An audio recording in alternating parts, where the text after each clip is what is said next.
sommes vendredi et c'est donc le numéro 3 de FS Info. Le FS est désormais labellisé Génération 2024. L'AEFE reconnaît notre implication en faveur du développement du sport scolaire et les valeurs dispensées lors de nos actions.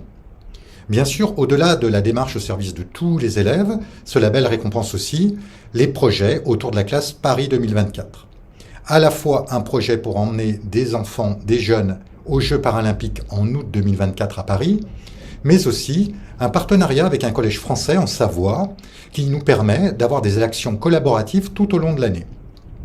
Les deux classes, lundi dernier, 5e Anglefort et 5e Paris 2024, ont d'ailleurs confronté leurs résultats sur une étude commune. Amitié, respect, excellence, les valeurs olympiques fondent ce partenariat. Le 23 juin, c'est d'ailleurs la journée de l'olympisme et nous la célébrerons à l'école. Le travail conjoint entre deux classes peut être aussi réalisé au sein même de l'école. Par exemple, entre le CM1 Jules Verne et la 6e Auckland. Cette stratégie d'apprentissage par cycle tient compte des différents profils des élèves. Le tour du monde en 80 jours, étudié en fil rouge et dans plusieurs disciplines, donnera lieu à une représentation de l'œuvre de Jules Verne à la façon d'une comédie musicale. Jeudi 6 juillet, c'est la représentation.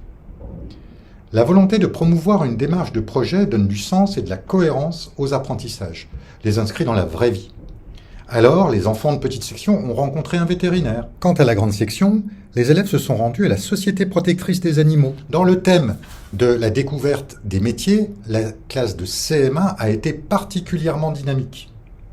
Celle de 6e a bénéficié de nombreux projets scientifiques et naturalistes en lien avec le territoire des Seychelles. En 4e, le Tour des Seychelles est une activité sportive qui a permis aux enfants de découvrir les chemins de trail de l'île. La classe de 3e à enjeux maritimes vise à comprendre ce qu'un État insulaire a comme politique générale stratégique dans le monde. Chers parents, voilà déjà 1 an et demi que nous avons apporté un nouveau souffle à nos activités extrascolaires. D'ailleurs, comme vous l'avez sûrement constaté, nous avons changé le terme périscolaire pour péripédagogique. Aujourd'hui, les activités proposées sont structurées avec un nouveau programme sur chaque période, afin de permettre aux élèves de continuer d'apprendre tout en s'amusant. Tous les après-midi, à 14h45, vos enfants sont pris en charge par une équipe d'animateurs dynamiques et bienveillantes. Au programme, enrichir son vocabulaire en français, en atelier lecture ou ciné-club, développer sa créativité en réalisant des jolis projets en atelier art plastique, construire sa confiance en soi tout en apprenant à travailler en équipe, en atelier sport ou la chorale, et pourquoi pas découvrir de nouvelles passions pour les abeilles, oiseaux et chauves-souris, et à devenir un citoyen responsable en atelier éco-club.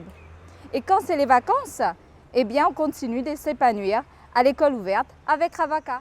La première expérience école ouverte à l'EFS a été lancée en mars 2023 par l'équipe de la direction et mise en place par l'équipe de la vie scolaire dont j'en fais partie.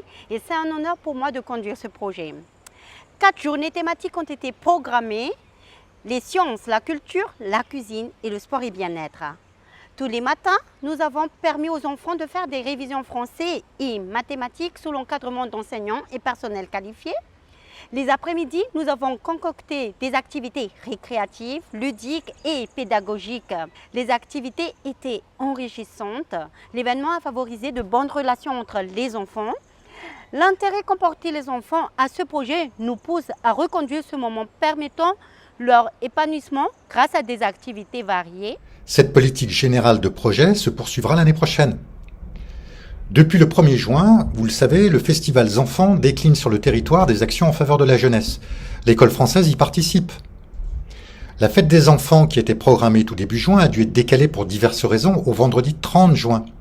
Et à cette occasion, nous sortirons toute l'école, tous les personnels, tous les enseignants et tous les élèves pour le challenge des plages. Chaque classe se rendra sur une plage et devra, par des photos, par des dessins et par un petit texte, mettre en valeur le patrimoine littoral des Seychelles. Quelques informations en vrac, comme d'habitude pour terminer. Lundi 12 juin, ce sera le conseil de classe des 3e. Les autres conseils de classe débuteront à partir du lundi 26 juin. Pour l'école primaire, les ordres de passage sont en train d'être distribués. Pour rappel également, le diplôme national du brevet débute mercredi 14 juin. Pendant ce même temps, vous le savez, les élèves de première et de terminale sont à la réunion pour les examens.